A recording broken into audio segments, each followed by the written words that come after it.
যেদিন প্রথমবারের মতো আমার কাকা আর আমার মাসির সম্পর্কের কথা জানতে পারলাম, সেদিন ভীষণ অবাক হওয়ার সঙ্গে সঙ্গে আমার রাগও হয়েছিল। আমার মাসির বিয়ের কিছুদিনের পর আমার মেসো মারা যায়, তবে সেটা আমার মাসির মেয়ের জন্ম নেবার কিছুদিন পর। আমার মায়েরা ছিল দুই বোন, দিদা দাদুরও বয়স হয়েছে, তাই তাদের কাছে গিয়ে যদি মাসি উঠতো তাহলে তাদের এক্সট্রা আর একটা চাপ নিতে হবে বলে আমার বাবাই মাসিকে আমাদের বাড়িতে নিয়ে এসেছিল। বাবা আমার মাসিকে যথাযোগ্য সম্মান দিয়ে আর মাসির মেয়েকে বাবার পরিচয় দিয়ে মানুষ করছিল। আমাদের দুই বোনের মধ্যে কখনো কোনো তফাতই বুঝতে দিত না। এদিকে আমার বাবারা ছিল দুই ভাই, আমার ছোট কাকাও ছিল। ছোট কাকা ছিল অবিবাহিত। সব কিছু ঠিকঠাকই চলছিল। আমার মাসির মেয়ে আমার থেকে বেশ কয়েক বছরের ছোট। আমি একটু বড় হওয়ার কারণে এই সমস্ত কিছু ছোট থেকে দেখেছি এবং সেগুলো ভালো মতো মনেও আছে। যাই হোক, আস্তে আস্তে দুই বোন বড় হলাম। আমার বোন, সেই মাসির মেয়ে, এখন কলেজে পড়ে, আর আমার পড়াশোনা মোটামুটি কমপ্লিট করে একটা জায়গায় চাকরিও হয়েছে। এমনই একদিন হঠাৎ অফিসে তাড়াতাড়ি ছুটি হয়ে যাবার কারণে আমি দুপুরের দিকে বাড়ি চলে আসি। বাড়ির অন্যান্য মানুষজনরা সকলে নিজেদের ঘরে বিশ্রাম নিচ্ছিল।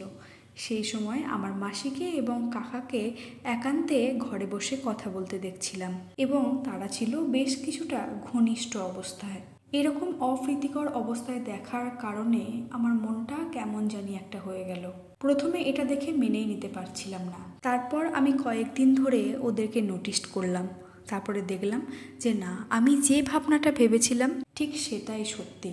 আর ঠিক এই কারণেই আমার কাকুর এত বছর বয়স হয়ে যাবার কারণেও এখনও বিয়ে থাওয়া কিছুই করেনি। এরপর একদিন আমি আমার মাকে বললাম, মা, কাকার তো অনেক বয়স হলো, বিয়ে থাওয়া তো কিছুই করেনি, তাহলে আমার মাসির সাথে কাকার যদি বিয়ে দিয়ে দেওয়া হয় তাহলে কি খুব অসুবিধা হবে? আমার মা শুনেও প্রথমত একটু কেমন যেন ভিড়মি খেয়েছিল।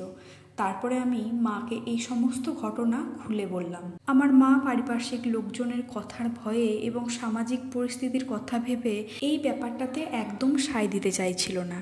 তারপরে আমি বললাম, তুমি বাবাকে এই ব্যাপারটা নিয়ে কেন কিছু জানাচ্ছ না? তখন আমার মা বলল, এই ব্যাপারে তোর বাবাকে কোনো কিছু বলতে গেলে আমাকে কিন্তু কথাই উল্টে শুনতে হবে, আমাকে খারাপ ভাববে। তখন মাকে বললাম, আচ্ছা, এই দায়িত্বটা আমিই নিচ্ছি।